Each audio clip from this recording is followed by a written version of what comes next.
College शिक्षा विभाग राजस्थान के ज्ञानदूत प्लेटफॉर्म में आपका स्वागत है। आज हम करते हैं ऑर्गेनिक सिंथेसिस वाया इनोलेट्स का अध्ययन।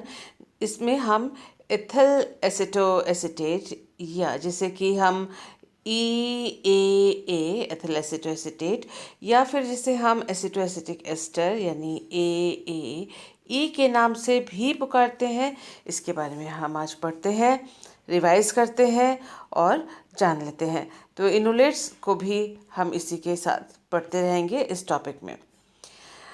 सबसे पहले जानते हैं कि एसिडिटी ऑफ अल्फा हाइड्रोजन यानी अल्फा हाइड्रोजन की अम्लता क्या होती है। हमें मालूम है कि आमतौर पे जो ऑर्गेनिक कंपाउंड्स हैं वो कोवलेंट बॉन्ड से बने हुए होते हैं, यानी उनमें कोई आयनिक प्रकृति नहीं होती। CH बॉन्ड जो है वो कोवलेंट बॉन्ड ही है और वो इस प्रकार से नहीं टूटता कि H आयंस दे सके। फिर एसिडिटी ऑफ अल्फा हाइड्रोजन हम किस प्रकार से प्राप्त कर सकते हैं। CH3 यानी मिथिलीन और मिथाइन जो ग्रुप्स हैं वो ऑर्गेनिक कंपाउंड्स में, ऑर्गेनिक यौगिकों में ये जो ग्रुप हैं वो एसिडिक नहीं होते।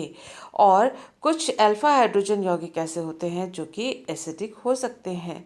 तो हमें ये मालूम होना चाहिए कि वो कौन से कंडीशंस हैं, कौन सी व्यवस्थाएं हैं या कौन सी अवस्थाएं हैं जिसके वजह से जो अल्फा हाइड्रोजन होता है ऑर्गेनिक कंपाउंड्स में, कार्बनिक यौगिकों में, वो एसिडिक हो जाता है। First carbon attached to a functional group is called alpha carbon and the hydrogen attached to is called as alpha hydrogen. जैसे कोई भी क्रियात्मक समूह है, suppose C double bond O से जुड़ा हुआ पहला कार्बन अल्फा कार्बन का कहा जाएगा और इससे जुड़ा हुआ जो हाइड्रोजन है उसको अल्फा हाइड्रोजन के नाम से पुकारा जाता है। जब CH3, CH2 और CH ग्रुप्स किसी इलेक्ट्रॉन विड्रॉइंग यानी इलेक्ट्रॉन आकर्षी समूह, जैसे कि ये C डबल बॉन्ड O है, ये भी इलेक्ट्रॉन आकर्षी समूह है, यह अपनी ओर पाई बॉन्ड के इलेक्ट्रॉन्स अपनी ओर खींचता है ऑक्सीजन, क्योंकि ऑक्सीजन ज़्यादा इलेक्ट्रोनेगेटिव है, अधिक इलेक्ट्रोनेगेटिव है कार्बन के तुलना में, जिसकी वजह से इस कार्बन पर इलेक्ट्रॉन की कमी आ जाती है। डेल्टा प्लस चार्ज या फिर प्लस चार्ज इसके ऊपर उत्पन्न होता है और जिससे कि वो साथ वाले जो बॉन्ड है कार्बन कार्बन बॉन्ड से इलेक्ट्रॉन्स को अपनी ओर खींचता है। इस कार्बन पर इलेक्ट्रॉन न्यूनता या इलेक्ट्रॉन डेफिशिएंसी हो जाती है तो वह सबसे जो कमज़ोर है वो है हाइड्रोजन, उसके बॉन्ड से अपनी ओर इलेक्ट्रॉन्स खींचता है। As a result of which, इन सभी के कारण ये जो कार्बन हाइड्रोजन बॉन्ड है ये दुर्बल बॉन्ड या ये वीक बॉन्ड हो जाता है और जो हाइड्रोजन है उसको किसी भी क्षार के द्वारा H+ के रूप में निष्कासित किया जा सकता है, एब्स्ट्रैक्ट किया जा सकता है।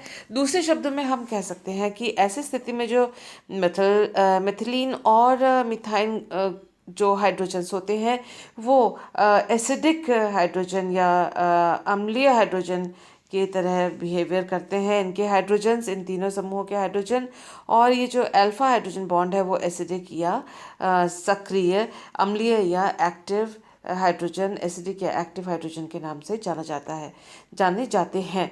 तो उसका मतलब जो अल्फा हाइड्रोजन है किसी भी इलेक्ट्रॉन आकर्षी समूह से जुड़ा हुआ जो अल्फा हाइड्रोजन होता है वह CH बॉन्ड जो है वो आसानी से तोड़ लिया जाता है, क्योंकि इस कार्बन के जो बॉन्ड के इलेक्ट्रॉन्स हैं वो इलेक्ट्रॉन आकर्षी समूह जैसे CN, C double bond O या NO2 की ओर आकर्षित हो जाते हैं और ये बॉन्ड दुर्बल हो जाता है।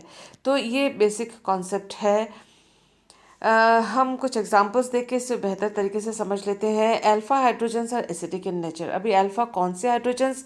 ये अल्फा हाइड्रोजन्स जो इलेक्ट्रॉन आकर्षी, इलेक्ट्रॉन अट्रैक्टिंग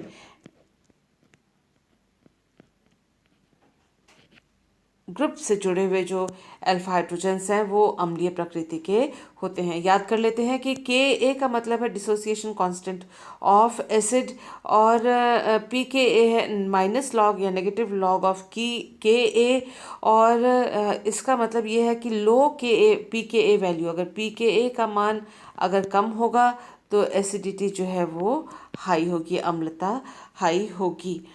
तो इस बात को ध्यान में रखते हुए देखते हैं कुछ कंपाउंड्स। देखिए ये जो कंपाउंड है ये है CH3 के साथ लगा हुआ है C डबल बॉन्ड O, और ये है CH2 का एक हाइड्रोजन नीचे उतार के लाल रंग से दिखाया गया है कि क्योंकि ये एसिडिक हाइड्रोजन है, और इसकी अम्लता जो है pKa के द्वारा यहाँ दर्शाई गई है। और ये जो CH2 है मेथिलीन ग्रुप है, इसके इस साइड भी C डबल बॉन्ड हो, इस साइड भी C डबल बॉन्ड हो, यानी ये जो मेथिलीन ग्रुप है दो इलेक्ट्रॉन आकर्षी समूह C डबल बॉन्ड O से बंधा हुआ है। तो यहाँ पर इलेक्ट्रॉन डेफिशिएंसी ज़्यादा होगी और ये हाइड्रोजन जो है आसानी से निष्कासित किया जाएगा। pK वैल्यू है 9। अगर आप देखें कि ये CH2 है मेथिलीन ग्रुप है, एक तरफ CN और दूसरी तरफ C डबल बॉन्ड O अगर इससे जुड़ा हुआ है, लेकिन ये C डबल बॉन्ड O किसका है? ये C double bond O ester का है, और एस्टर में यहाँ ऑक्सीजन की खासियत है कि उसके ऊपर लोन पेयर ऑफ इलेक्ट्रॉन्स है और वो अपने lone pair of electrons they सकता है।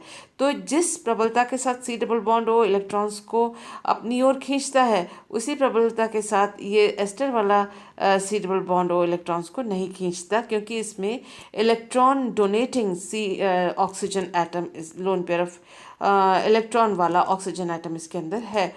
आप ये देख सकते हैं कि यहाँ pK का वैल्यू 9 है, लेकिन यहाँ CN है, इसलिए उसने इसको बैलेंस कर लिया है इसके इस इलेक्ट्रॉन आकर्षी समूह के प्रभाव को और मेथिलीन को अम्लता प्रदान करने वाले प्रभाव को इसने बैलेंस आउट कर लिया है।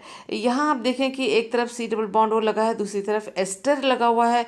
एस्टर के बारे में हमने अभी देखा कि इलेक्ट्रॉन दे सकता है, जबकि C double bond O electron खींचता है, इसलिए pKa का मान ज़्यादा है, क्योंकि एक C डबल बॉन्ड O की तुलना में एस्टर प्रबल आकर्षी नहीं है, या उससे कम आकर्षण बल से वो इलेक्ट्रॉन्स को अपनी ओर खींचता है। यहाँ हम देख सकते हैं दो एस्टर ग्रुप्स हैं CH2 के आसपास।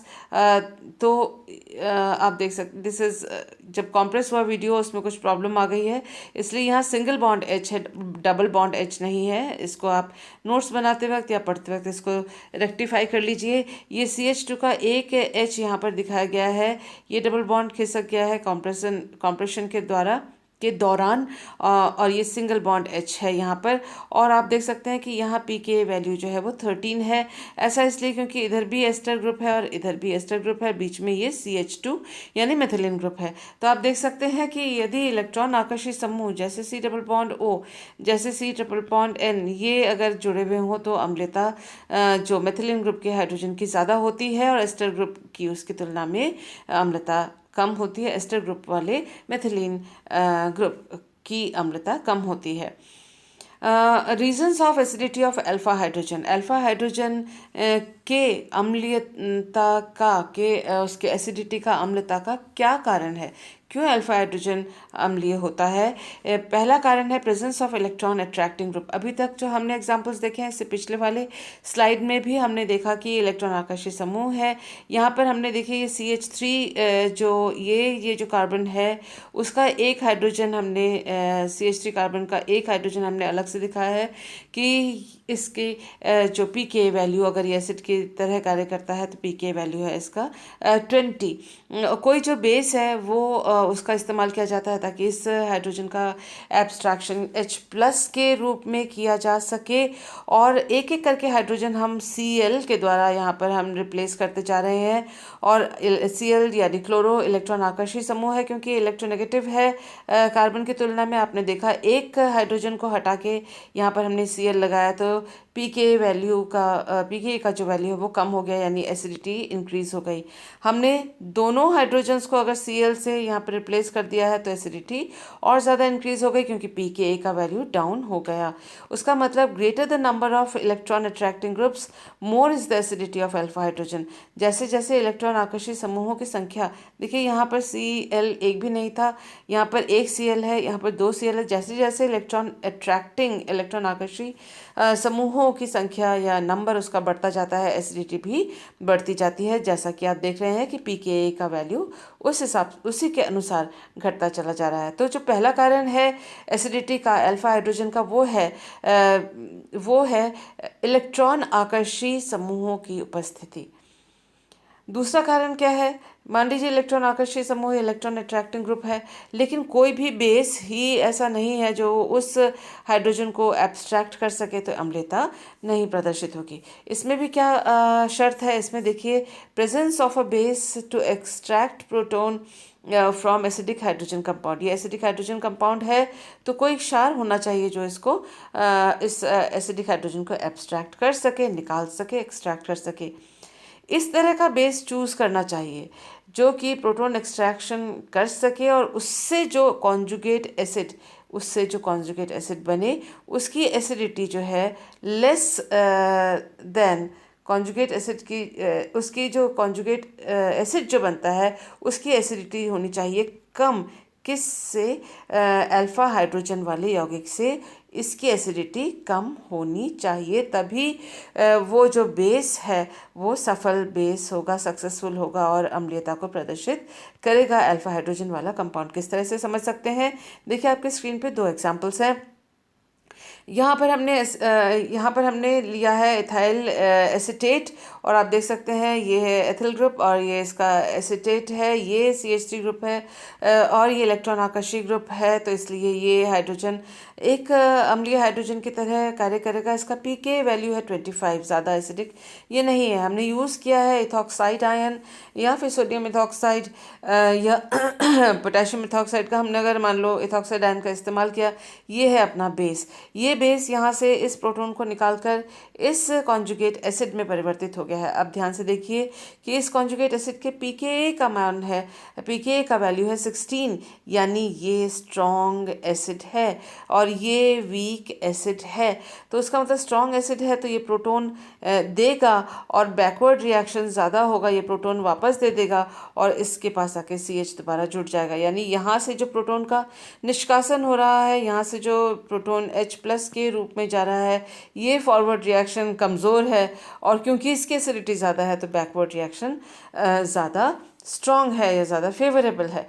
तो उसका मतलब हमने जो इस पर्टिकुलर इस खास अल्फा हाइड्रोजन वाले यौगिक के लिए इस बेस का चयन किया, तो ये हमारा जो चूज़ किया हमने इसको, वो गलत चूज़ किया है। अब आप देखें कि इसी एसिड को हमने यहाँ पर लिया है अल्फा हाइड्रोजन वाले कंपाउंड को, और हमने जो यहाँ पर बेस लिया है ये NH2- है। इसका जो कॉन्जुगेट एसिड है वो NH3 है, उसका pKa है 35। अगर pKa 35 है और इसका 25 है, उसका मतलब ये कम अम्लीय है, और ये जो अल्फा हाइड्रोजन वाला यौगिक है वो अधिक अम्लीय है। उसका मतलब ये आयोनाइज नहीं होगा और ये आयोनाइज होकर हाइड्रोजन नहीं प्रदान करेगा, जबकि ये आयोनाइज होकर हाइड्रोजन प्रदान करेगा। फॉरवर्ड रिएक्शन ज़्यादा फेवरेबल होगी क्योंकि इसकी एसिडिटी जो है वो ज़्यादा है, किसके कंपैरिजन में? ये जो कॉन्जुगेट एसिड है उसके कंपैरिजन में इस केस में। तो हमें एसिडिटी को प्रदर्शित करने वाला जो अल्फा हाइड्रोजन कंपाउंड है उसकी एसिडिटी तभी प्रदर्शित होगी कि हम इस तरह का बेस यूज़ करें जिस बेस का जो कॉन्जुगेट एसिड है उसकी अम्लीयता इससे कम हो। तो इस बात का हमें ध्यान रखना है और उसी से अम्लता प्रदर्शित होगी। तो ये दूसरा फैक्टर था कि हमने इसके अंदर एसिडिक कंपाउंड के लिए किस प्रकार का बेस यूज़ किया है। पहला कारण था कि इलेक्ट्रॉन आकर्षी समूह का होना, यहाँ भी इलेक्ट्रॉन आकर्षी समूह है और बेस की प्रकृति हमने यहाँ पर डिस्कस की है। तीसरा फैक्टर है जिससे कि अल्फा हाइड्रोजन कंपाउंड की एसिडिटी तय होती है, वो है resonance stabilization of enolate ion और एनायन। तो ये देखें कि ये हमने इलेक्ट्रॉन आकर्षी समूह यूज़ किया है, यहाँ पर अल्फा हाइड्रोजन है, हालांकि ये एसीटोन का मॉलिक्यूल है, और हमने किसी बेस के द्वारा इसके एक हाइड्रोजन का निष्कासन किया, जिसकी वजह से एक हाइड्रोजन अगर यहाँ से निकल जाता है H+ के रूप में तो C- यहाँ बच जाता है। और आप देख सकते हैं कि ये कार्बन आयन है और जिसका रेजोनेंस होकर ये इनोलेट आयन बनाता है। इनोलेट क्यों कहा जाता है? C डबल बॉन्ड C, तो यानी इन, और ये ऑल, यहाँ पर अगर ओ एच लग जाए प्रोटोनेशन होगा तो ऑल, और 8 इसलिए लगता है क्योंकि ये नेगेटिव आयन है। तो ये इस तरह के इनोलेट आयन और ये कार्बन आयन के बीच में रेजोनेंस अगर होता है तो फिर अम्लता होती है, क्योंकि अगर ये रेजोनेंस स्टेबलाइजेशन नहीं होगा तो ये जो C- है दोबारा H+ के साथ कंबाइन होकर या उसके साथ बॉन्ड बना के वापस ओरिजिनल यौगिक दे देगा और अम्लता नहीं होगी। तो H+ के निकलने के बाद जो आयन बनता है उसका रेजोनेंस स्टेबलाइजेशन, अनुनादी जो स्थायित्व है वो होना ज़रूरी है।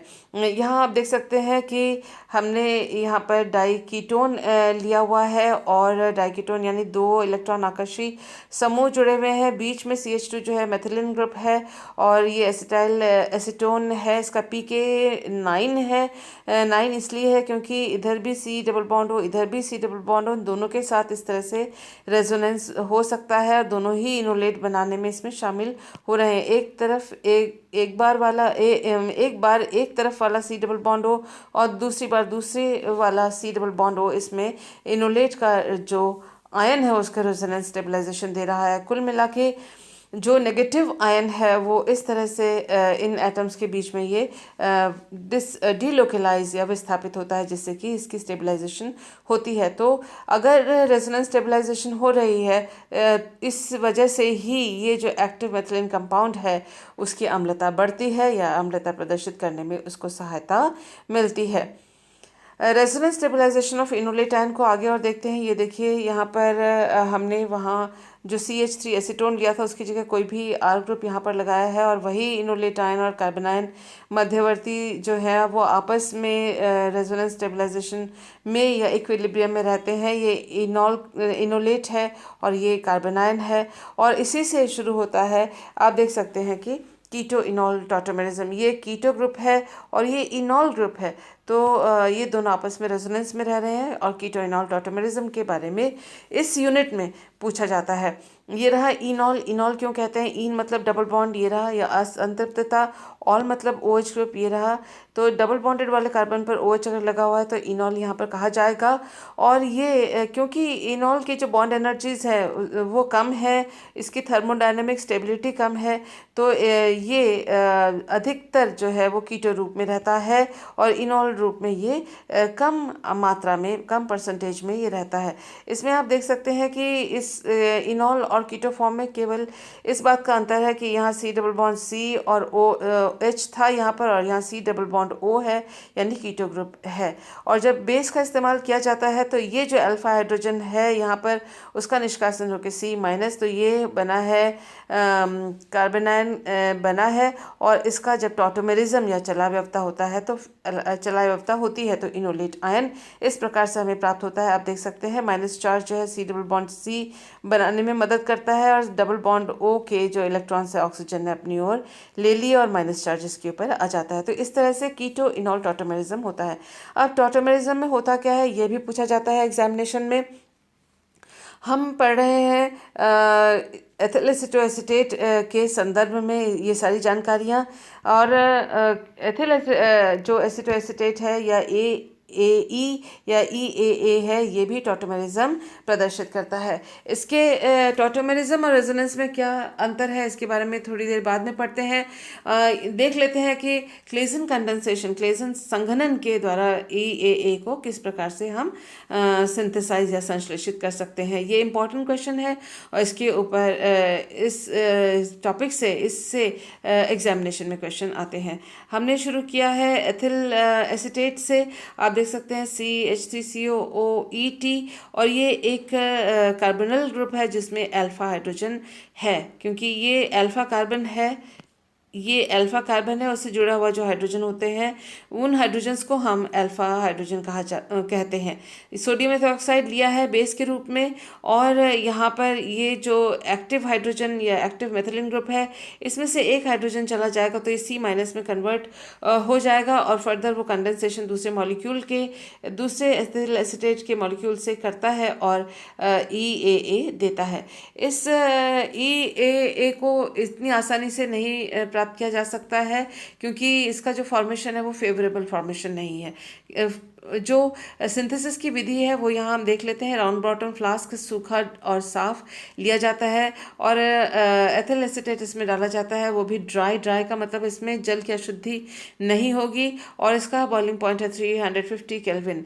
और इथेनॉल के प्रेजेंस में और सोडियम मेटल के प्रेजेंस में इसको गर्म किया जाता है और जिससे कि हम sodium salt of ethyl acetoacetate और EAA प्राप्त करते हैं। और इस सोडियम सॉल्ट का हाइड्रोलिसिस करके हम जो है EAA या एथिल एसीटोएसीटेट को हम प्राप्त करते हैं और फिर स्ट्रॉन्ग कंसनट्रेटेड NaCl का इस्तेमाल किया जाता है, फ्रैक्शनल डिस्टिलेशन करते हैं। जो दूसरे दूसरे रिएजेंट्स हैं जो अनरिएक्टेड एथिल एसीटेट है या फिर इसमें इथेनॉल वगैरह है, उनका डिस्टिलेशन आउट हो जाता है और बचा रह जाता है एथिल एसीटोएसीटेट, जिसको हम 451 से लेके 455 डिग्री केल्विन में आइसोलेट करके निकालते हैं। ध्यान रखिएगा कि इसका जो फॉर्मेशन है वो एक फेवरेबल प्रोसेस नहीं है और यही कारण है कि हमें टाइम टू टाइम जो एथिल एसीटोएसीटेट को सिस्टम से बाहर निकालना होता है। इसको अगर हम जो प्रोडक्ट है, साइड प्रोडक्ट, एथेनॉल भी साइड प्रोडक्ट होता है, उसको अगर हम निकालते हैं 351 डिग्री पे तो साथ के साथ ही ये भी निकल जाता है, क्योंकि आप देख सकते हैं इनके जो बॉइलिंग पॉइंट्स हैं लगभग एक जैसे हैं और जिससे कि रिएक्शन रुक जाएगी, क्योंकि ये जो है वो स्टार्टिंग मटेरियल है जिससे कि हम एथिल एसीटोएसीटेट बनाते हैं। तो हम रिएक्शन को फॉरवर्ड कैसे ले जाएं, उसके लिए जो है यानी जो इथेनॉल यहाँ पर ETOH जो साइड प्रोडक्ट के रूप में बनता है उसका निष्कासन करना इसका आंसर नहीं है, क्योंकि जिस पर ये फ्रैक्शनल डिस्टिलेशन जिस टेम्परेचर पर होकर निकलेगा उसमें ये रिएक्टेंट भी, सबस्ट्रेट भी निकल जाएगा। तो हमें इसीलिए जो इथाइल एसीटोएसीटेट है या एसीटोएसिटिक एस्टर है उसका सोडियम सॉल्ट बना के हम उसको सिस्टम में से बाहर निकाल लेते हैं और फिर उसके बाद उसको हाइड्रोलिसिस करके हम एथिल एसीटोएसीटेट प्राप्त करते हैं। फ्रैक्शनल डिस्टिलेशन के द्वारा दूसरे जो इम्प्योरिटीज़ हैं उनको हटा लिया जाता है और 451 से लेके 455 केल्विन पर प्योर एथिल एसीटोएसीटेट मिल जाता है। ओवरऑल रिएक्शन अगर आप देख सकते हैं कि दो मॉलिक्यूल्स एथिल एसीटोएसीटेट का रिएक्ट किया in the presence of sodium methoxide and ethanol और एसिड के प्रेजेंस में, और इस तरह से एथिल एसीटोएसीटेट हमें प्रोडक्ट के रूप में मिलता है।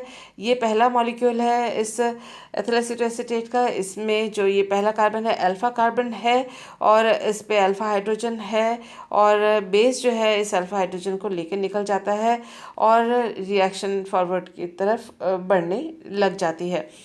ये जो नेगेटिव आयन यहाँ पर बनता है ये एक न्यूक्लियोफाइल की तरह कार्य करता है और second molecule of ethyl acetate के कार्बोनिल कार्बन पर ये न्यूक्लियोफाइल की तरह कार्य करता है और इस पर आक्रमण करता है और एक नया CC बॉन्ड इन दोनों के बीच में बनता है, जो कि आप यहाँ पर देख रहे हैं। उसके बाद ये दोनों मॉलिक्यूल्स आपस में जुड़ गए। पहला मॉलिक्यूल यहाँ से, दूसरा मॉलिक्यूल हमने ये लिया है, दोनों आपस में ऐड हो गए और हमको ये एनायन प्राप्त हुआ। आप देख सकते हैं कि ये है एथिल एसीटोएसीटेट, लेकिन आप ये भी देख सकते हैं कि जो इक्विलिब्रियम है वो फेवरेबल नहीं है। यहाँ इथेनॉल को हटाना पड़ता है या फिर दूसरा तरीका है कि इसको सोडियम सॉल्ट में कन्वर्ट कर लिया जाए और फिर सिस्टम से हटा लिया जाए, ताकि धीरे धीरे रिएक्शन फॉरवर्ड की ओर बढ़ता चला जाए।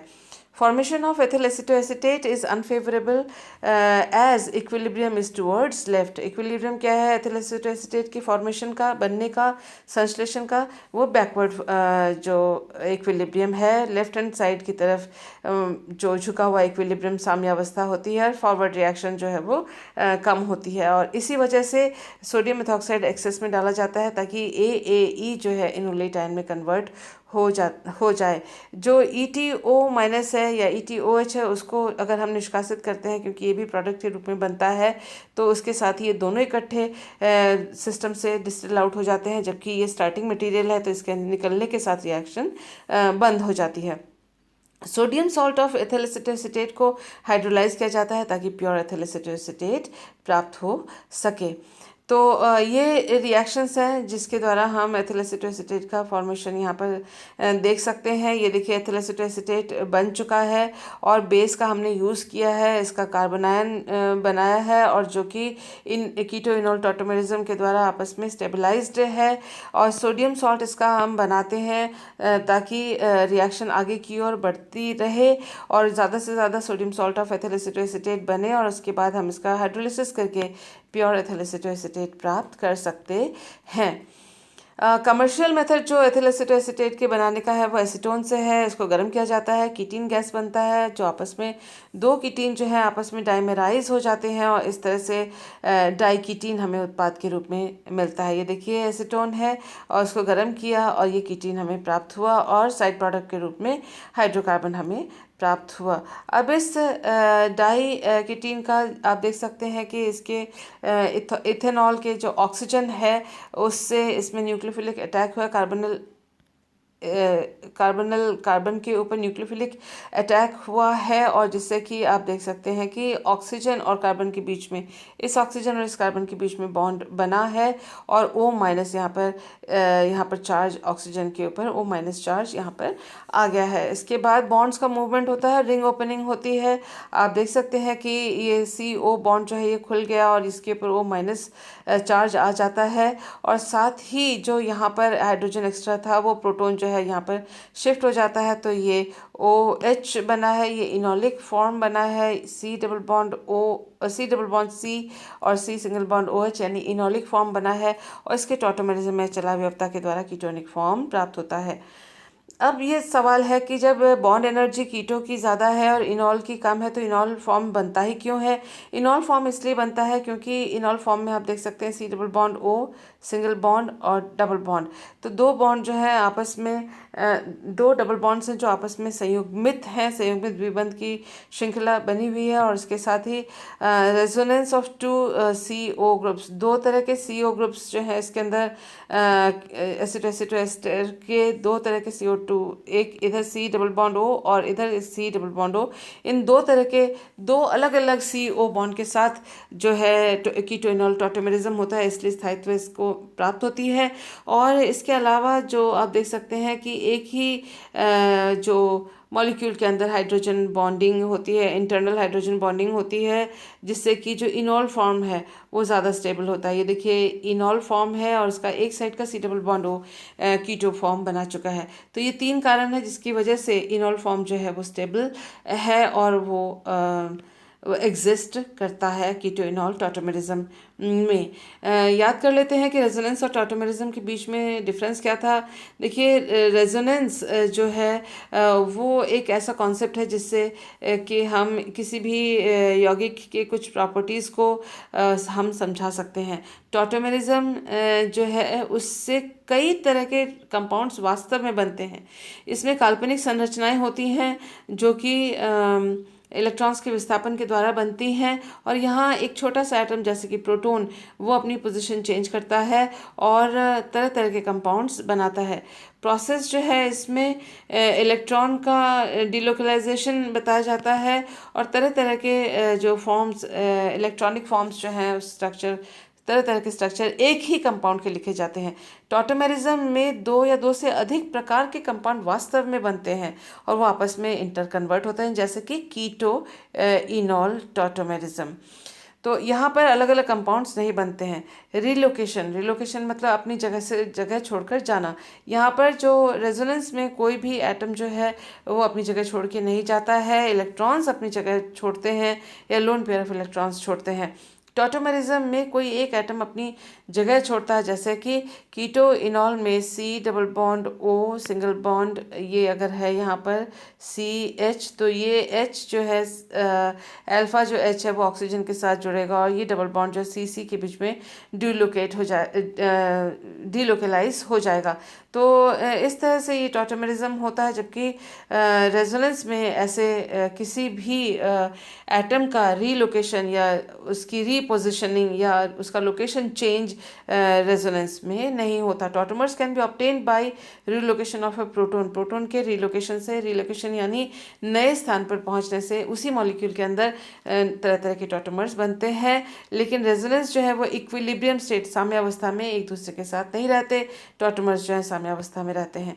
तो ये बातें आपको मालूम होनी चाहिए रेजोनेंस और टॉटोमेरिज्म के बारे में। एसिटोएसिटिक एस्टर इथाइल एसिटोएसिटेट में टॉटोमेरिज्म इस तरह से कीटो इनॉल फॉर्म्स बनते हैं। ये देखिए ये कीटो ग्रुप्स हैं, ये एक्टिव मेथिलीन ग्रुप है, और ये रहा इन और ऑल, इस तरह से इनॉल फॉर्म्स बनते हैं। जो कीटो फॉर्म्स है उसको सबसे पहले फ्रैंकलिन एंड डप्पा ने फार्मूला दिया था, ग्वेथर ने इनॉल फॉर्म का फार्मूला दिया था। अब अक्सर ये पूछा जाता है कि प्रमाण क्या है कि कीटो इनॉल जो फॉर्म्स है वो हैं। एक तो प्रमाण ये है कि स्पेक्ट्रोस्कोपी एनएमआर अगर हम लेते हैं, आप देख सकते हैं 1 and 2 ये कीटो और इनॉल, ये कीटो फॉर्म है और ये इनॉल फॉर्म है। इन दोनों में ये 1 और 2 पीक्स जो हैं, 1 और 2 पीक्स इन दोनों में कॉमन है एथिल ग्रुप के। आप देख सकते हैं कि ये जो CH2 और CH3 के सिग्नल्स जो हैं वो अपनी जगह से खिसक गए हैं, क्योंकि इनके साथ में C डबल बॉन्ड हो यानी इलेक्ट्रॉन आकर्षी समूह हैं। आप ये भी देख सकते हैं कि यहाँ पर CH2 के लिए पीक नंबर 3 है, जबकि जो इनॉलिक फॉर्म है इसमें CH2 के लिए यानी एक्टिव मेथिलीन के लिए कोई भी ग्रुप, कोई भी सिग्नल नहीं है। ये जो CH3 है और ये CH जो ग्रुप्स हैं जो इनॉल फॉर्म में हैं, वो भी यहाँ पर आप देख सकते हैं 5 और 6 इन पोजीशंस पे यहाँ पर हैं। तो NMR जो है वो एक प्रमाण है कि कीटो इनॉल टॉटोमेरिज्म होता है। तो आइए देखते हैं कि ऐसे कौन से केमिकल रिएक्शंस हैं जो कीटो फॉर्म को फेवर करते हैं। कीटो फॉर्म ये आप देख सकते हैं कि इसमें एडिशन होता है HCN और सोडियम बाइसल्फाइड का। कहाँ पर? कार्बोनिल कंपाउंड्स, कार्बोनिल ग्रुप में। तो आप देख सकते हैं कि एक कार्बोनिल ग्रुप में साइनोहाइड्रिन बना है, यहाँ सोडियम बाइसल्फाइड का एडक्ट यहाँ पर बना है, और वो सिर्फ C डबल बॉन्ड O के की ही प्रॉपर्टी है, उसकी ही अभिक्रिया है जो कि यहाँ पर प्रदर्शित हुई है। तो ये जो ब्रोमीन का, HCN का और सोडियम बाइसल्फाइड का एडिशन है, ये प्रमाण है कि एसिटोएसिटिक एस्टर या एथिल एसिटोएसिटेट में कीटो ग्रुप उपस्थित है। कुछ और रिएक्शंस देख लेते हैं। यहाँ देख सकते हैं कि हाइड्रोक्सिल अमीन के द्वारा ऑक्सिम का बनना भी ये प्रदर्शित करता है कि एथिल एसिटोएसिटेट में C डबल बॉन्ड O है। आइए देखते हैं। इस तरह से फिनाइल हाइड्रोजन वगैरह के साथ फिनाइल हाइड्रोजोन भी बनते हैं। हम देख सकते हैं कि यहाँ पर एसिड या एल्कली के द्वारा इसका बॉन्ड का ब्रेकेज हो सकता है, डाइल्यूट एसिड या डाइल्यूट एल्कली के द्वारा, और जो प्रोडक्ट मिलता है उससे हमें ये पता चलता है कि इसमें C डबल बॉन्ड O था, ये CO2 निकला है, वो भी इसी कारण से निकला है, और ये C2H5OH है, ये एसिड के द्वारा है। अगर हम वाटर मॉलिक्यूल लिखें, वाटर का H और ये OH, H2O को हम इस तरह से लिखें तो CO के साथ ये O, यहाँ पर CH2 के साथ एक और H यानी CH3, यहाँ CH3CH2OH यानी ये। इस प्रकार से भी हम इस रिएक्शंस को समझ सकते हैं या प्रदर्शित कर सकते हैं। हम देख सकते हैं कि कीटो फॉर्म है, इसी वजह से जो बेस का अगर हमने इस्तेमाल किया तो इन दो कीटो के बीच में एक CH2 है, और वो एक्टिव मेथिलीन का ये जो हाइड्रोजन है वो निकल जाता है, और C- के रूप में यहाँ पर हाइड्रोजन निकल जाता है, और C- के रूप में यह कार्बन रहता है, और उस C- के साथ जो है Na+ भी जुड़ा हुआ रहता है। जब एल्किल हैलाइड के साथ रिएक्शन करवाते हैं तो एल्किल हैलाइड के साथ यहाँ अगर Na+ है और यहाँ माइनस चार्ज है, हाइड्रोजन चला गया, तो ये जो हैलोजन है और ये जो सोडियम है दोनों मिलकर यहाँ पर NaX बनाते हैं, और वो निकल जाता है यहाँ बाई प्रोडक्ट के रूप में, और ये जो एल्किल ग्रुप है वो इस कार्बन के साथ इस तरह से जुड़ जाता है। तो एल्किलेशन जो है कीटो फॉर्म का, या फिर एल्किलेशन जो एक्टिव मेथिलीन ग्रुप का, ये प्रदर्शित करता है कि इस कंपाउंड के अंदर C डबल बॉन्ड O है। Reactions due to keto form में रिडक्शन को भी हम प्रमाण मान सकते हैं। आप देख सकते हैं तरह तरह के रिड्यूसिंग एजेंट्स का इस्तेमाल किया गया है ये रिड्यूसिंग प्रोडक्ट को प्राप्त करने के लिए, और हर बार एथिल एसीटेट का इस्तेमाल यहाँ पर हुआ है, और अलग अलग प्रकार के रिएजेंट्स का इस्तेमाल हुआ है। और से हमें इन प्रोडक्ट्स से हमें ये पता पड़ता है कि सी डबल बॉन्ड ओ इस कंपाउंड के अंदर यानी एथिल एसीटोएसीटेट में है। कीटो फॉर्म के रिएक्शंस कुछ और देख सकते हैं कि यहाँ पर हम देख सकते हैं कि ऑक्सीमिनो डेरिवेटिव यहाँ पर प्राप्त होता है नाइट्रस एसिड के द्वारा, जो कि कीटो फॉर्म को प्रदर्शित करता है। इसके एविडेंस या इसके सपोर्ट में ये रिएक्शन आती है। इनॉल के फेवर में यानी ग्वेथर का जो फार्मूला है, इनॉलिक फार्मूला था, उसके फेवर में क्या है रिएक्शंस के फेवर में भी कुछ रिएक्शंस है। जैसे सोडियम सॉल्ट जो है ONA इस तरह से बना और C डबल बॉन्ड C है, तो सोडियम सॉल्ट जो है एथिल एसीटेट का वो इनॉल फॉर्म को सपोर्ट करता है। अगर आप नोट्स बना रहे हैं तो वीडियो को पॉज करते हुए नोट्स बनाइएगा, पढ़ रहे हैं तो भी वीडियो को पॉज करते हुए देखें, समझें, सुने और इसको लिखते हुए प्रैक्टिस करें। कुछ और रिएक्शंस हैं यहाँ पर एथिल एसीटोएसीटेट का। जैसे ब्रोमीन के साथ अगर रिएक्शन है तो डबल बॉन्ड जो है वो इस तरह से Br और Br उसमें जुड़ जाता है और डाइब्रोमो यौगिक हमें प्राप्त होता है। इसी तरह से PCl5 से जो OH है वो रिप्लेस हो जाता है Cl में। ये भी इस बात को प्रदर्शित करता है कि इनॉलिक फॉर्म है, नहीं तो इस तरह से डबल बॉन्ड में ब्रोमो ग्रुप जो है वो नहीं जुड़ता। और ये जो डबल बॉन्ड है यौगिक के अंदर, और वो इसलिए बना है क्योंकि इनॉलिक फॉर्म है, और यहाँ पर Cl इसलिए जुड़ा है क्योंकि यहाँ OH था। वो भी प्रदर्शित करता है कि EAA जो है वो कीटो इनॉल टॉटोमेरिज्म प्रदर्शित करता है और इनॉल फॉर्म भी प्रदर्शित करता है। इसी तरह से तरह तरह के एमीन्स, एमोनिया और सेकेंडरी एमीन के साथ भी जो है amino ester, beta amino ester का निर्माण इस प्रकार से होता है जो कि इनोल फॉर्म को सपोर्ट करते हैं। ये आप देख सकते हैं कि ये एमीन का इस्तेमाल हुआ है, या एमोनिया का इस्तेमाल हुआ है, जो कि लोन पेयर ऑफ इलेक्ट्रॉन से न्यूक्लियोफिलिक अटैक इसमें करता है, और ये OH यहाँ से निकल जाता है। और साथ ही आप देख सकते हैं यहाँ का OH और यहाँ का H, तो H2O निकल गया और यहाँ पर NH2 बनता बॉन्डेड हो जाता है। तो ये आप देख सकते हैं बीटा पोजीशन पे NH2 यानी बीटा एमिनो एस्टर जो है वो एमीन्स के साथ या अमोनिया के साथ हमें प्रोडक्ट के रूप में मिलता है, जो कि इनॉलिक फॉर्म को सपोर्ट करता है। Reactions supporting enolic form of EAA, देखिए ग्रिग्नार्ड रिएजेंट के साथ जो रिएक्शन हो रही है वो भी इनॉलिक फॉर्म को सपोर्ट करती है। ये OH है, RMgX यानी ग्रिग्नार्ड रिएजेंट के साथ रिएक्शन हुआ है, हाइड्रोकार्बन साइड प्रोडक्ट के रूप में मिला है।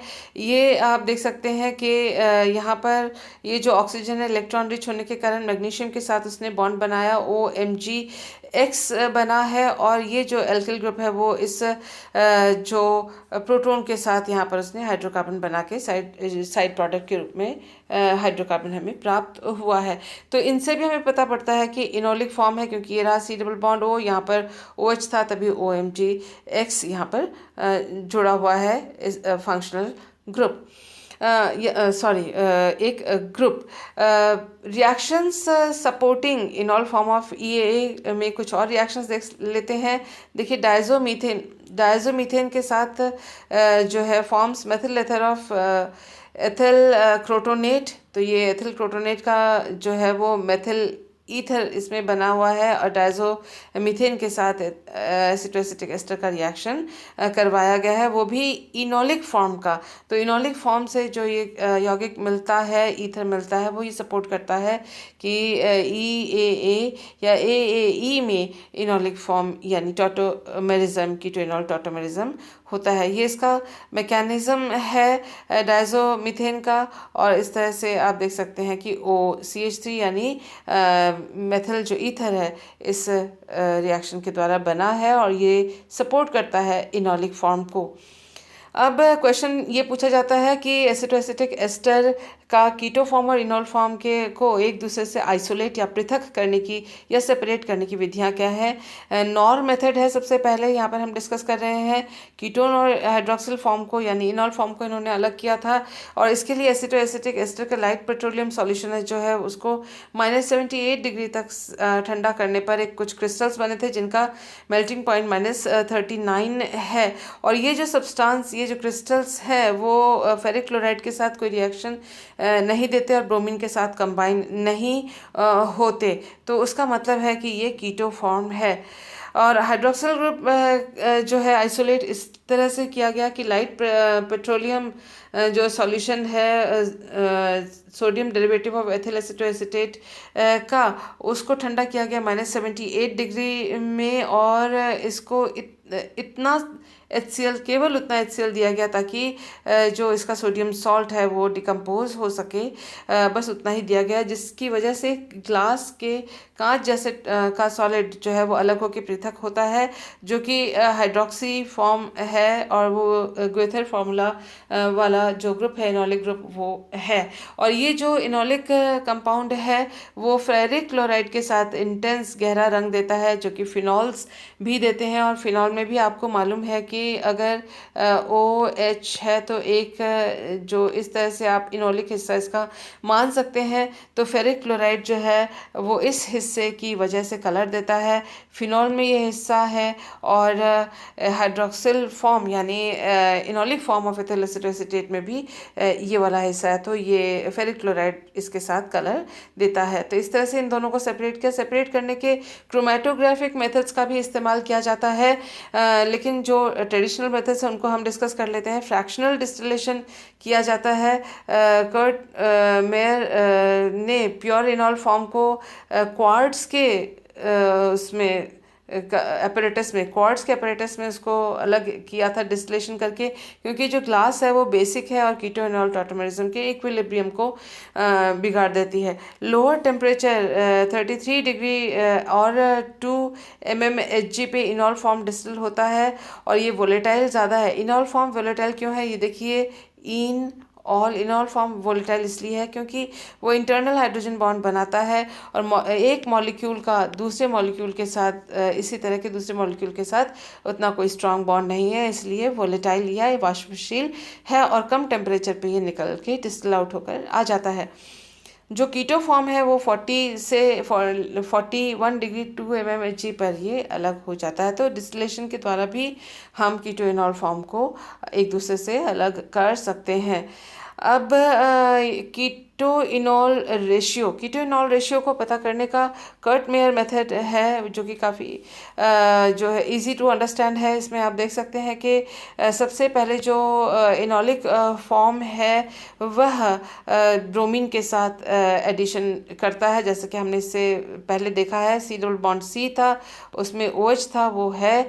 और ये C डबल बॉन्ड C जो था उसमें एक Br और 2 Br इस तरह से लग जाते हैं। HP यानी ब्रोमीन के साथ 2 Br एटम लग जाएंगे यहाँ पर। और HBr इसमें से अगर निकलता है तो HBr अगर इसमें से निकलता है तो यहाँ H है और यहाँ Br है, तो C डबल बॉन्ड O हमें पुनः प्राप्त हो जाता है। ये अल्फा ब्रोमो एस्टर मिला और अल्फा ब्रोमो एस्टर का पोटेशियम आयोडाइड के साथ रिएक्शन करवाते हैं तो आयोडीन निकलती है। ये आयोडीन उतनी ही निकलेगी जितनी कि यहाँ पर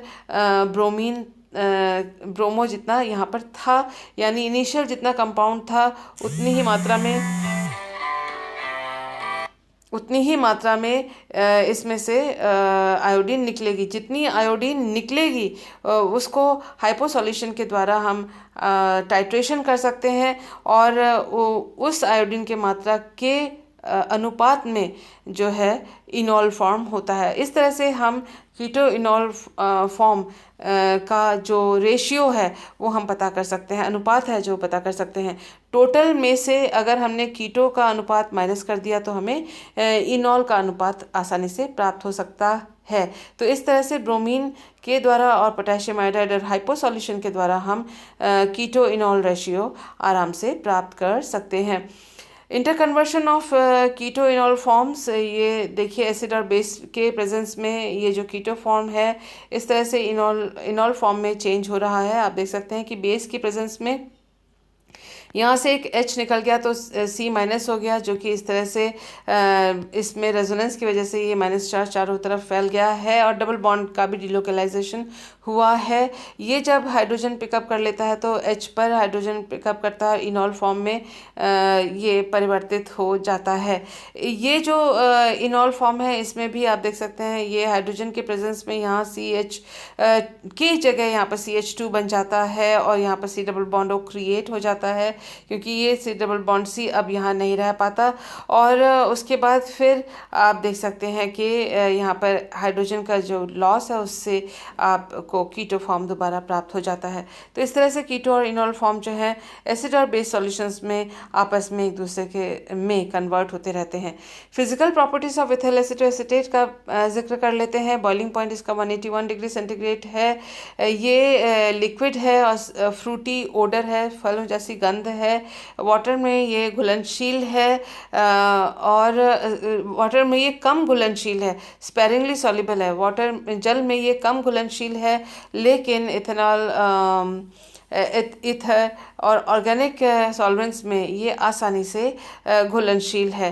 ये न्यूट्रल टू लिटमस, उसका मतलब ये है कि लिटमस के साथ इसका कोई न्यूट्रल है रिएक्शन, कलर चेंज इसके अंदर नहीं होता। Soluble in dilute NaOH, dilute NaOH में ये सॉल्युबल होता है, घुलनशील होता है और सोडियम सॉल्ट बनाता है। इसी सोडियम सॉल्ट से कई तरह के ऑर्गेनिक कंपाउंड्स का संश्लेषण हम कर सकते हैं, जो कि हम आगे वाले जो स्लाइड्स हैं उन्हें हम देखेंगे। रिफ्रैक्टिव इंडेक्स इसका ये है और FeCl3 के साथ ये रेडिश वायलेट कलर देता है, जिससे कि हमें ये पता पड़ता है कि इसके अंदर इनॉलिक फॉर्म है। तो इन बातों को ध्यान में रखते हुए या इनको समझते हुए हम इथाइल एसीटोएसीटेट या एसीटोएसिटिक एस्टर की के जो खास प्रॉपर्टी है वो है एल्किलेशन, यानी इसका एल्किलेशन कर सकते हैं और फिर इसका हाइड्रोलिसिस करते हैं। हाइड्रोलिसिस दो प्रकार से हो सकते हैं, एक तो एसिडिक हाइड्रोलिसिस होगा और एक एसिडिक हाइड्रोलिसिस में COOH हमें मिलेंगे और कीटोनिक हाइड्रोलिसिस में हमें C डबल बॉन्ड O वाले यौगिक मिलेंगे, जिससे कि हम तरह तरह के एसिड्स और कीटोन्स का, जो कि हमारे इच्छित एसिड्स और कीटोन्स हैं, उनका संश्लेषण हम आसानी से कर सकते हैं। तो उसके लिए ज़रूरी है कि अलग अलग एल्किल ग्रुप जो हम इसमें जो इच्छित एल्किल ग्रुप्स हैं उनको डाल सकें एथिल एसीटोएसीटेट में। आप जानते हैं कि ये एक्टिव हाइड्रोजन है और ये बेस है और ये बेस है और ये एक्टिव हाइड्रोजन है, और ये जो बेस है इस एसिडिक हाइड्रोजन को निकाल लेता है, यहाँ C माइनस बनाता है और साथ ही जो ETO माइनस है वो ETOH हाइड्रोजन को लेके, इस हाइड्रोजन को, एक हाइड्रोजन को लेके यहाँ पर निकल रहा है। और यहाँ पर जो Na+ है ये C माइनस के साथ ये सोडियम सॉल्ट इनोलेट का बनाता है। ये जो सोडियम सॉल्ट बना ये बहुत काम की चीज़ है। इसके साथ जब हमने एल्किल हैलाइड का रिएक्शन करवाया तो ये Na और ये X ये दोनों आपस में NaX के रूप में निकल जाते हैं और ये जो C माइनस है ये R+ के साथ जुड़ के ये दोनों के बीच में एक बॉन्ड बन जाता है। आप देख सकते हैं कि एथिल एसीटेट में हमने एक एल्किल ग्रुप डाल दिया है और एक यहाँ जो शुरुआत में जो यहाँ पर CH2 था उसमें से एक हाइड्रोजन हटके यहाँ पर एक R ग्रुप लग गया है। इसी प्रोसेस को यहाँ इसको और इस प्रोसेस को दोबारा अगर हम रिपीट करते हैं तो दोनों जो हाइड्रोजन यहाँ पर थे CH2 के, वो दोनों हम एल्किल ग्रुप के द्वारा हम उनको रिप्लेस कर सकते हैं। ये डायएल्किल एथिल एसीटोएसीटेट है। ये दोनों एल्किल ग्रुप्स जो हैं एक समान हो सकते हैं या एक दूसरे से भिन्न भी हो सकते हैं, और उनको भिन्न हम तभी कर सकते हैं जब हम ये जो एल्किल हैलाइड ले रहे हैं ये दोनों अलग अलग प्रकार के और इच्छित एल्किल हैलाइड्स हम लें। तो आप देख सकते हैं कि एक बार जो एल्किलेशन हो गया है उसका हम हाइड्रोलिसिस कर सकते हैं। हाइड्रोलिसिस हम एसिड हाइड्रोलिसिस करें मोनो एंड डायएल्किलेटेड एथिल एसीटोएसीटेट का किस प्रकार से, ये देखिए हमने यहाँ जो एथिल एसीटोएसीटेट है उसका एल्किलेशन नहीं किया है, उसका अगर हम एसिडिक हाइड्रोलिसिस करते हैं एल्कोहलिक KOH के द्वारा तो हम देखेंगे कि ये जो डॉटेड लाइन है वो बॉन्ड के ब्रेकिंग को दिखा रहे हैं। ये हमने वाटर मॉलिक्यूल यूज़ किया है, ये इसके साथ है तो CH3COOH बनाएगा। ये रहा, ये H है, यहाँ जो ये H यहाँ नहीं लिखा गया था, तो इस तरह से हमने आपको H लिख कर दिया है। ये CH3COOH है जो यहाँ से निकला है। यहाँ आप देख सकते हैं कि C2H5OH है, तो ये रहा C2H5OH। और मज़े की बात यह है कि यहाँ पर भी CH3COOH यहाँ भी बना है, तो इसलिए दो मॉलिक्यूल्स हमने एसिटिक एसिड के यहाँ पर लिखे हैं। अगर ये एल्केलेटेड हो जाता है, यानी यहाँ के जो एक हाइड्रोजन को हमने एक एल्केल ग्रुप से हमने रिप्लेस किया, या फिर दोनों एल्केल ग्रुप से, दोनों हाइड्रोजन को हमने दो एल्केल ग्रुप से रिप्लेस किया, तो हम इसमें सेम प्रोसेस अपनाएंगे। सिर्फ हाइड्रोजन की जगह यहाँ पर जो एसिड बन रहा है इस जगह पे वो एक बार R लगा हुआ होगा, और यहाँ पर R वो यहाँ पर दो अलग अलग एल्किल ग्रुप जो है वो इस कार्बन के साथ जुड़े हुए होंगे, और बॉन्ड ब्रेकेज उसी तरह से होगा अल्कोहलिक KOH के द्वारा। और इसको कहते हैं, क्योंकि आप देख सकते हैं कि यहाँ हमारा इच्छित एसिड जो है RCHCOOH है, यहाँ पर दो अलग अलग एल्किल ग्रुप वाला इच्छित एसिड यहाँ पर हमें प्राप्त हुआ है, तो इस हाइड्रोलिसिस को कहते हैं एसिडिक हाइड्रोलिसिस। कीटोनिक हाइड्रोलिसिस भी इम्पॉर्टेंट है। यहाँ पर आप देख सकते हैं कि जो पहला हमने हाइड्रोलिसिस दिखाया है, यहाँ इस जगह पे यहाँ पर जो CH2 ग्रुप है एथिल एसीटोएसीटेट का, उसको एल्काइलेट नहीं किया है हमने, और डाइल्यूट HCl डाइल्यूट OH के साथ इसका जब हमने हाइड्रोलिसिस किया तो ये वाटर मॉलिक्यूल को हमने इस प्रकार से लिखा और बॉन्ड्स को हमने इस तरह से ब्रेक किया। आप देख सकते हैं यहाँ पर CO2 निकल रहा है, यहाँ ETOH इधर से निकल रहा है, और इसको हम आसानी से समझने के लिए इस तरह से वाटर मॉलिक्यूल को लिखते हैं और बॉन्ड को इस तरह से ब्रेकेज, बॉन्ड का ब्रेकेज दिखाते हैं, ताकि हमें समझने में, याद करने में आसानी हो। ये मैकेनिज्म नहीं है, ये हमें याद करने के लिए या जल्दी से आसानी से आंसर तक पहुँचने का तरीका है। यहाँ आप देख सकते हैं CH3CO CH2 और ये H यानी CH3 ये बना है, यहाँ पर एसीटोन कीटोन बना है इस हाइड्रोलिसिस के द्वारा, इसलिए इसे हम कीटोनिक हाइड्रोलिसिस कहते हैं। अगर हमने एसिटोएसिटिक एस्टर के मॉलिक्यूल का सोडियम इथॉक्साइड के द्वारा, जैसे कि हमने पहले देखा था, एल्किलेशन करते हैं, यानी एक हाइड्रोजन की जगह यहाँ RX का इस्तेमाल करते हुए, एल्केल हैलाइड का इस्तेमाल करते हुए एल्किलेशन कर देते हैं, यहाँ दोनों एल्केल ग्रुप लगा देते हैं इन दोनों हाइड्रोजन को रिप्लेस करके, जैसे कि हमने इससे पहले देखा था कि सोडियम इथॉक्साइड का ETONA का हमने इस्तेमाल किया था, और एक एक हाइड्रोजन हटा के और RX की सहायता से या फिर R'(X) की सहायता से इन दोनों हाइड्रोजन्स को हमने रिप्लेस किया। तो हम देख सकते हैं कि यहाँ पर ये दोनों हाइड्रोजन रिप्लेस हो गए हैं और यहाँ सिंगल हाइड्रोजन रिप्लेस हुआ है। कीटोनिक हाइड्रोलिसिस करते हैं तो यहाँ देखें, ये कीटोन बना, यहाँ पर ये इच्छित कीटोन है, और इस हिस्से से जो कीटोन बना ये जो है वो भी इच्छित या डिजायर्ड कीटोन हम इस तरह से हाइड्रोलिसिस के द्वारा प्राप्त कर सकते हैं। साइड प्रोडक्ट के रूप में ये कार्बन डाइऑक्साइड है जो यहाँ बना है, और एथेनॉल ये जो इधर आप देख सकते हैं। तो इस तरह से हम तरह तरह के एसिड और कीटोन्स हम प्राप्त कर सकते हैं। इन बातों को ध्यान में रखते हुए अब करते हैं कुछ जो एप्लीकेशंस, जो कि एथिल एसीटोएसीटेट के द्वारा हम तरह तरह के जो कार्बोक्सिलिक एसिड और कीटोन्स का सिंथेसिस कर सकते हैं। देखिए, अगर कोई मोनो कार्बोक्सिलिक एसिड हमें बनाने के लिए कहा गया है, किससे? एथिल एसीटोएसीटेट से। ऐसे में हम उस एसिड को इस प्रकार से लिखें, यानी उसका CHCOOH लिखें, और उसके बाद जो बाकी जो एसिड है उसको, उसके दो वैलेंसीज यहाँ पर छोड़ दें। जो दो वैलेंसीज होंगे वही एल्किल ग्रुप होंगे, R' जो हमें एथिल एसीटोएसीटेट में डालने होंगे, और फिर हम हाइड्रोलिसिस करेंगे, एसिड हाइड्रोलिसिस। से फॉर एग्जांपल आइसोब्यूटारिक एसिड हमें अगर बनाने के लिए बोला गया है तो हम उसको किस तरह से लिखेंगे? ये CHCOOH के रूप में लिखेंगे, और बाकी ये दो वैलेंसीज छोड़ेंगे, और आइसोब्यूटारिक एसिड से हम देखेंगे क्या बचा है, तो यहाँ एक CH3 और यहाँ एक CH3 बचा है। उसका मतलब एसिटोएसिटिक एस्टर का हम दो बार मेथिलेशन करेंगे, फिर एसिड हाइड्रोलिसिस करेंगे, तो हमें ये एसिड प्राप्त हो जाएगा। ये देखें कि ये एथिल एसीटोएसीटेट लिया हुआ है, सोडियम इथॉक्साइड से एक हाइड्रोजन यहाँ हटा, ये C- और Na+ मेथिलेशन किया गया एल्किल हैलाइड के साथ, मेथिल हैलाइड के साथ, ये CH3 लगा। दोबारा इस स्टेप को हमने रिपीट किया यहाँ पर, तो दूसरा हाइड्रोजन यहाँ हटा और दो CH3 यहाँ पर लग गए, एक ऊपर एक नीचे, और फिर हमने इसका अल्कोहलिक KOH के साथ एसिड हाइड्रोलिसिस किया। ये वाले बॉन्ड टूटते हैं, और आप देख सकते हैं कि ये CH3, ये CH इसके साथ जुड़ेगा, और CH3, और यहाँ पर COO COOH, ये रहा ये OH। तो इस तरह से हमें ये प्रोडक्ट जो डिज़ायर्ड प्रोडक्ट है वो मिला। साइड प्रोडक्ट क्या है? CH3COOH यहाँ पर, और ETOH यानी C2H5OH, ये रहा। ये दोनों साइड प्रोडक्ट हैं।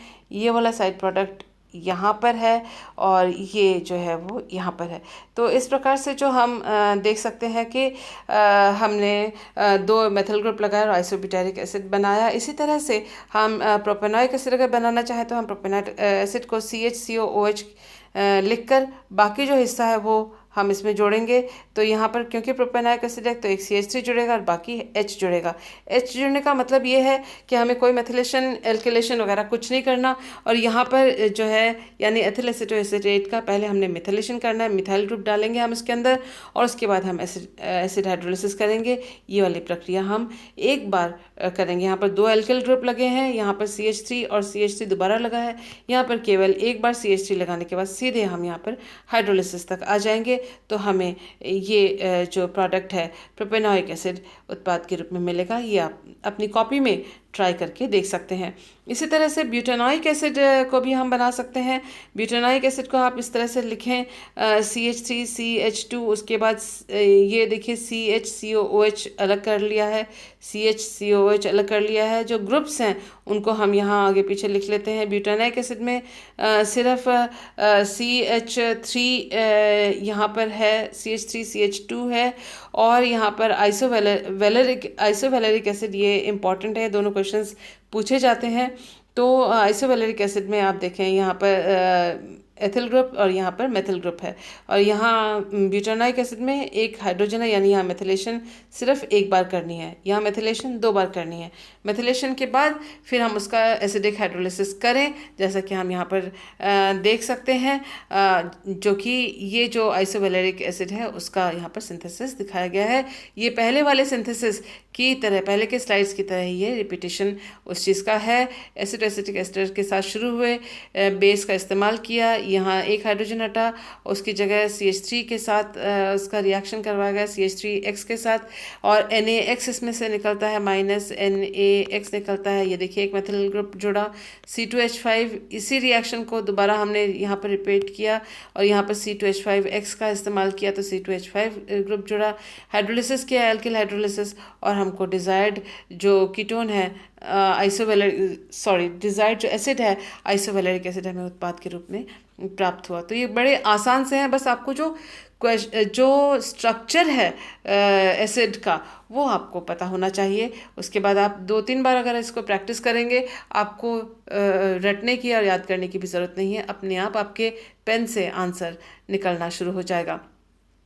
सिंथेसिस ऑफ डाइकार्बोक्सिलिक एसिड हम देख सकते हैं कि ये देखिए एसिटिक एस्टर का मॉलिक्यूल लिया है, सोडियम मेथॉक्साइड से इसको रिएक्शन करवाया है और ये C- और Na+ इसका सोडियम सॉल्ट यहाँ पर बना है।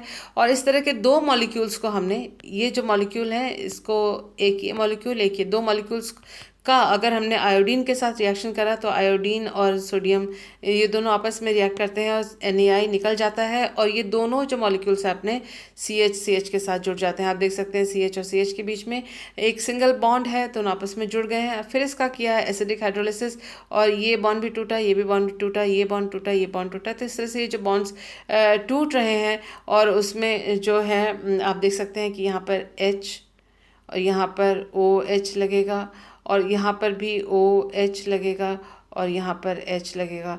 तो इस तरह से CH3COOH यहाँ पर भी, और जैसे हमने यहाँ HOH लिखा है यहाँ पर भी HOH और HOH यहाँ पर लिखेंगे।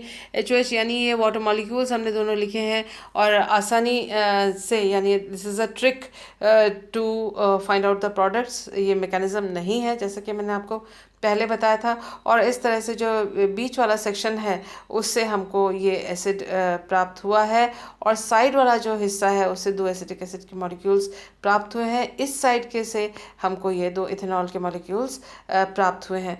तो इस तरह से हमें, अगर हम इसको देखें तो ये सक्सिनिक एसिड जो आप देख सकते हैं कि इस हिस्से से जो सक्सिनिक एसिड जो कि एक डाइकार्बोक्सिलिक एसिड है वो हमें प्राप्त हुआ है। इसी प्रकार से हम दूसरे जो डाइकार्बोक्सिलिक एसिड हैं उनको भी प्राप्त कर सकते हैं। सपोज जैसे ये दो मॉलिक्यूल्स हमने सोडियम सॉल्ट के लिए और उसके बाद हमने ये I2CH2N है, ये प्रिंटिंग मिस्टेक है, और इससे हमने अगर इसका रिएक्शन करवाया तो ये जो I2 यहाँ पर होगा, यहाँ पर सिर्फ 2 लगाना है I के साथ, तो I2 डाई आयोडो जो कंपाउंड है उसके साथ ये जो सोडियम है वो उनके साथ रिएक्ट करके मिलकर 2NaI बन के निकल जाता है, और इन दोनों के बीच में ये CH2 जो है इस तरह से आके जुड़ जाता है। इसका हाइड्रोलिसिस करेंगे, एसिड हाइड्रोलिसिस, तो दोबारा आप ये देख सकते हैं कि ये वाला बॉन्ड और ये वाला बॉन्ड जो इससे पिछले स्लाइड में देखा था हमने, ये वाला बॉन्ड और ये वाला बॉन्ड ये टूटता है। यहाँ पर देखिए OH एंड H यहाँ लगाते हैं, इधर भी OH एंड H लगाते हैं।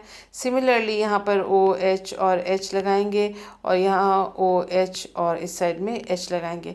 इस तरह से हम अलग अलग प्रोडक्ट्स जो हैं ये आराम से प्राप्त कर सकते हैं। अगर N की संख्या 0 है तो ये सक्सेनिक एसिड होगा, N की संख्या 1 है तो ये ग्लूटारिक एसिड होगा, 2 है तो एडिपिक एसिड होगा। एडिपिक एसिड के बारे में, सक्सेनिक एसिड के बारे में अक्सर एग्जामिनेशंस में पूछा जाता है।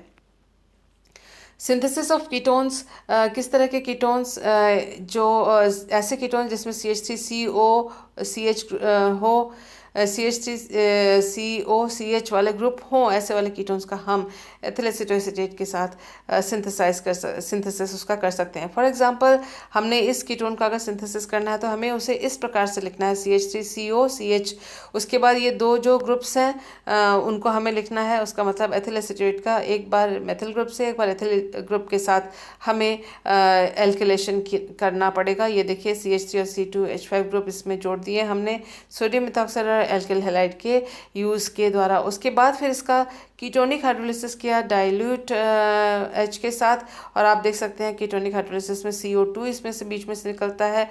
बॉन्ड ब्रेकेज ये डॉटेड लाइन से दिखाया गया है, और वाटर का मॉलिक्यूल HOH इस तरह से लिखा गया है। ये इथेनॉल देता है, ये रहा, ये CO2 देता है, ये रहा, और ये जो दे रहा है कीटोन वो डिज़ायर्ड कीटोन, वो इस प्रकार से हमें इच्छित कीटोन प्राप्त हो सकता है। आइए देखते हैं कि किस प्रकार से हम क्रोटोनिक एसिड का संश्लेषण भी इम्पॉर्टेंट है। पिरिडीन के प्रेजेंस में एसिटाल्डिहाइड के साथ ये नॉन रिएक्शन हो रहा है, और इस प्रकार से हम देख सकते हैं कि जो मध्यवर्ती हमें यौगिक मिला है उसका जो है हाइड्रोलिसिस किया गया, और हाइड्रोलिसिस से हमें ये क्रोटोनिक एसिड प्राप्त हुआ है। ये जो है CH3, यहाँ आप देख सकते हैं CH3COOH इस साइड से मिला है जो कि इधर है, इससे इथेनॉल मिला है, और जो ये बीच वाला हिस्सा है वो यहाँ पर लिखा हुआ है। ये देखिए CH3, ये रहा CH3, ये CH2, ये रहा CH2, then sorry CH not CH2, this is CH, ये रहा CH, और उसके बाद यहाँ H लगेगा तो ये C डबल बॉन्ड, और उसके बाद COOH। क्योंकि अगर हम इसका हाइड्रोलिसिस करें इन लाइंस के अलोंग तो ये देखेंगे OH यहाँ लिखेंगे, ये रहा H, और यहाँ पर हम लिखेंगे H और यहाँ लिखेंगे OH, तो ये हमको प्रोडक्ट प्राप्त हो जाएगा, ये बीच वाला जो कि ये क्रोटोनिक एसिड है। तो ये भी एक इम्पॉर्टेंट सिंथेसिस है। इसी तरह से गामा कीटोनिक एसिड का भी हम सिंथेसिस कर सकते हैं अल्फा हेलो एस्टर के द्वारा। ये देखिए पहला स्टेप तो कॉमन ही है, अल्फा हेलो एस्टर लिया है, ये एस्टर है, उसके अल्फा पोजीशन पे हेलोजन है, NaCl यहाँ से निकल जाता है, और ये जो हिस्सा है यहाँ से जुड़ जाता है, जो कि हमने यहाँ पर देखा।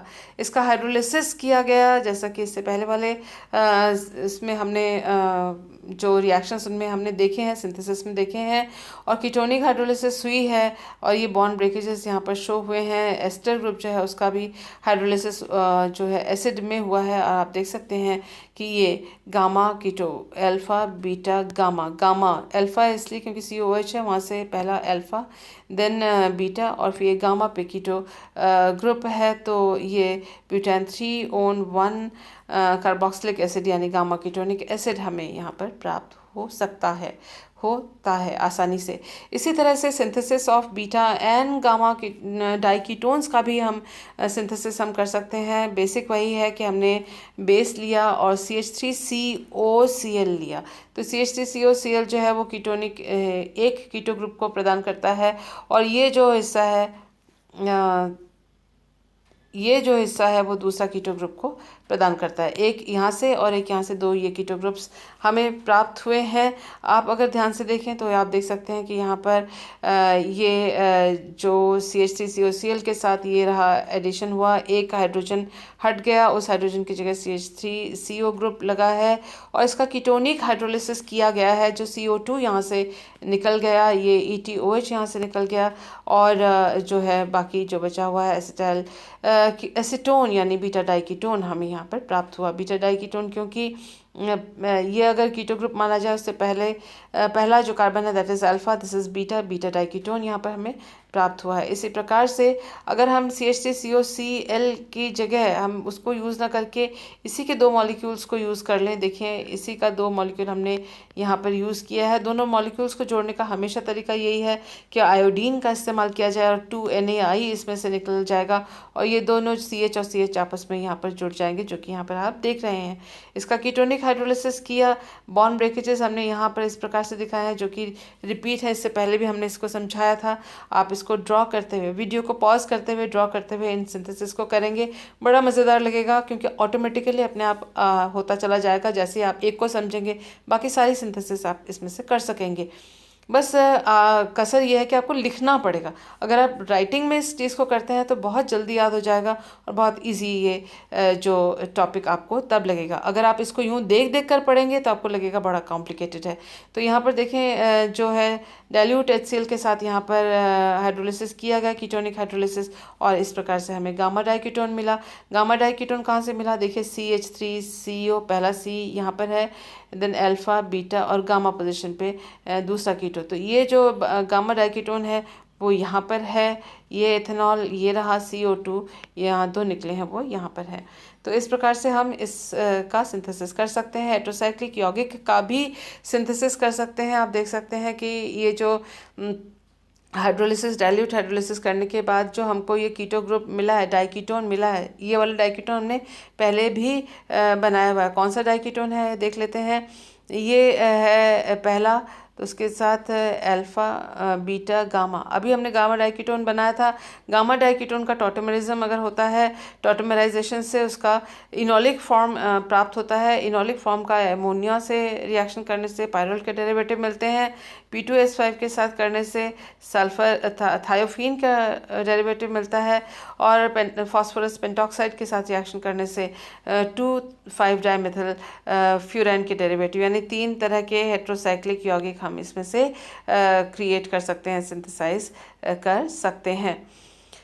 सिंथेसिस ऑफ हाइड्रोकार्बन्स जो है इलेक्ट्रोकेमिकल रिडक्शन के द्वारा हम यहाँ पर अगर आर भी एल्किल ग्रुप्स भी हों या हाइड्रोजन हो तो उनका इलेक्ट्रोकेमिकल रिडक्शन से कंप्लीट, इसमें से सारे ऑक्सीजन्स को उड़ा के हर कार्बन के साथ हाइड्रोजन लगाते हुए इस तरह से हाइड्रोकार्बन लिख सकते हैं या प्राप्त कर सकते हैं। एलिसाइक्लिक जो यानी साइक्लिक कंपाउंड्स का हम इस्तेमाल, साइक्लिक कंपाउंड्स को हम बना सकते हैं किस प्रकार से। ये देखो एसिटिक एस्टर का हमने मॉलिक्यूल लिखा, ये CH2 है, और यहाँ डाइब्रोमो यानी डाई हेलो कंपाउंड्स को लिया हुआ है, जो कि चेन के आखिर में दोनों हेलो ग्रुप्स हैं, और इसमें सोडियम इथॉक्साइड का इस्तेमाल करने पर एक एक हाइड्रोजन, यहाँ पर 2 हाइड्रोजन है या CH2 में एक एक हाइड्रोजन हटता है और Br आके इसके साथ जुड़ता है, जैसे कि पहले हुआ। अब क्योंकि ये इस चेन के आखिर में यहाँ Br थे, दोनों Br इसके साथ जुड़ जाते हैं, तो इस तरह से रिंग्ड कंपाउंड मिलता है। हाइड्रोलिसिस करें तो ये जो एस्टर ग्रुप है वो COOH में चेंज हो जाएगा। अगर डी कार्बोक्सिलेशन करें हीट में तो यहाँ से CO2 निकल जाएगा।